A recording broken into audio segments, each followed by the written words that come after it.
그 2007년에 몽골에 세종학당이 처음 개소가 됐는데요.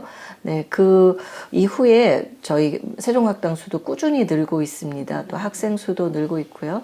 그래서 올해 기준으로 보면 세종학당 수가 82개국에 234개소가 운영이 되고 있습니다. 학생 수도 2007년에는 740명 정도였다면 지금은 거의 8만 명에 육박하는 정도의 수준으로 한 100배가량 늘었다 이렇게 볼 수 있을 것 같습니다. 한국어를 배우는 것의 비중이 이제 커지고 중요도가 높아지다 보니까 각국의 정부 차원에서 한국어를 제1외국어 또는 제2외국어로 정하는 그런 국가들이 늘어나고 있습니다. 그래서 최근에는 베트남에서 제1외국어로 한국어를 선택을 했습니다. 그래서 제1외국어라면 우리나라에서 이제 영어와 같은 그런 위상을 갖는 언어가 베트남에서는 한국어다 이렇게 보시면 되겠고요.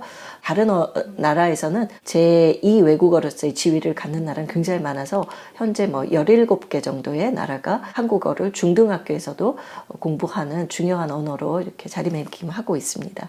아무래도 한류 컨텐츠들이 세계인들의 마음을 울리고 있다라는 거에서 이유를 먼저 찾고 싶습니다. 최근에 오징어 게임도 굉장히 전 세계적으로 인기를 얻었고요. 또 이제 그 뒤를 이어서 또 지옥이 후속이 되고 있습니다. 제가 예전에 한 10여 년 전에 모스크바 국립외대의 장님하고 이야기를 나눌 기회가 있었는데 이분이 그런 얘기를 했어요. 그때 당시에 모스크바에 싸이가 왔다 갔다. 그런데 그 가수가 왔다 간 후에 한국어와 한국 문화에 대한 열기가 상당히 뜨거워졌다. 그런데 이분 말씀이 그런데 10년 후에도 이런 열기는 계속될 것인가? 이런 궁금함이 생기더라 라는 말씀을 하셨어요. 그에 비해서 일본학이라든가 중국학 같은 경우에는 지속성이 있을 것 같다. 숫자의 변화가 있다기보다는 꾸준하게 관심을 가질 것 같은데 과연 한국학은 그럴까? 이런 이야기를 했어요. 그래서 좀 뜨끔했었거든요. 그런데 제가 전화를 다시 걸고 싶어졌습니다. 네. 그 이후에 10년 정도 후에 BTS가 나타났고 그러다 보니까 그러면 한류 콘텐츠의 지속성이 없을까 하다가 또 오징어 게임이 나타나고 오징어 게임이 사그러들기도 전에 그 인기가요. 그 다음 후속이 또 나타나고 그러는 거 보면 매력이 확실히 한류 콘텐츠에 있는 것인가 라는 생각을 할 수 있고 아마도 지속될 것 같다라는 조심스러운 전망도 해볼 수 있을 것 같습니다.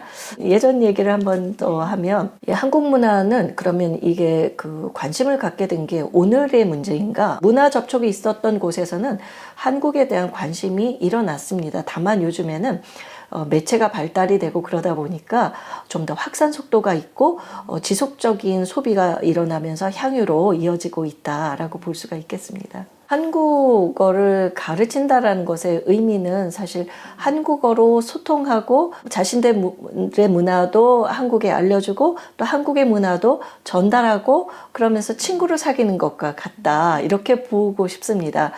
그래서 그냥 단순하게 한국을 더 잘하고 싶고 그 차원을 넘어서 한국이 궁금하고 한국 친구를 사귀고 싶고 또 우리는 외국이 궁금하고 그 외국 사람들을 사귀고 싶고 그런 마음에 이제 서로의 문화와 언어를 주고받는데 여기 이제 한국어가 상당히 중요한 소통의 도구가 된다라고 볼 수가 있겠습니다.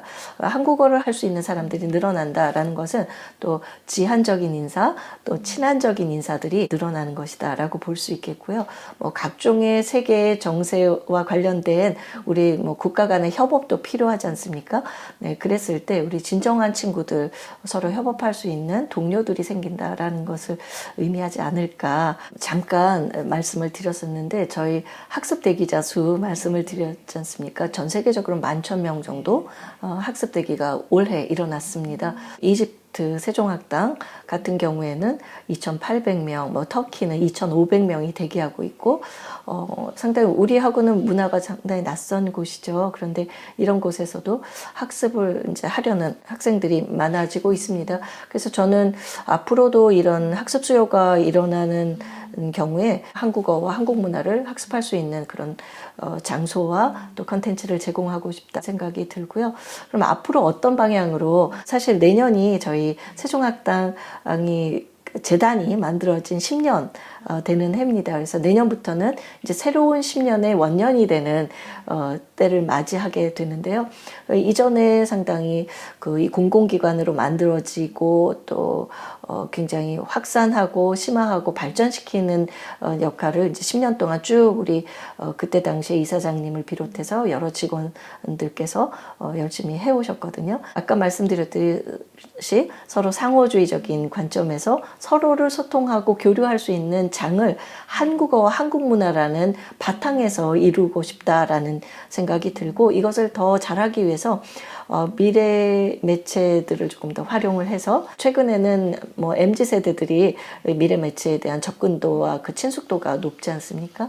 그래서 그런 미래 매체를 좀 더 활용을 해서 누구나 이런 대기자 없이 손쉽게 접근할 수 있는 세종학당, 문턱도 낮고 와보니 상당히 즐겁고 흥미있는 소통이 일어나는 곳을 경험할 수 있는 그런 곳으로 만들어 드리고 싶은 생각이 있습니다. 네, 이렇게 하기 위해서는 저희가 또 많은 기관들과의 협업도 많이 필요하고, 국내외 대학들과 협업을 해서 내용적으로도 깊이가 있고 튼실하고 자신 있는 그런 컨텐츠를 제공할 수 있는 것뿐만 아니라 각자의 목표와 또 요구들을 저희가 잘 분석을 해서 수요가 있는 곳에 공급이 일어날 수 있도록 하는 것이 이제 저희 목표다라고 볼 수가 있겠습니다.